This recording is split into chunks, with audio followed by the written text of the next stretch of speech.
আসবে তো? না এলে আমার স্কুটিটা বিক্রি করে দেবেন, সিম্পল। এটা তোমার স্কুটি তো? ওপস, ওকে কুল। হ্যাঁ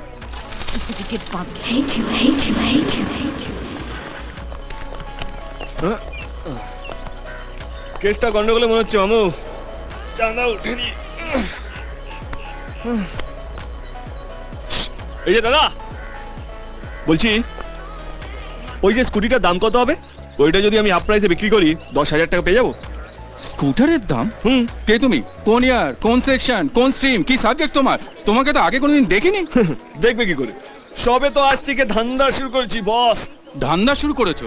ও তার মানে এই ছেলে মেয়েদের কলেজে ঢুকে ওই স্কুটার আর বাইক বিক্রির ধান্দা। এই, বুঝতে পেরেছি। এই, না। চলো চলো, চলো চলো। এই, security! শুন না, আরে আমি 10,000 টাকা কলেজে দিয়েছি। এসব হচ্ছে? আরে, দেখাচ্ছি। আহ!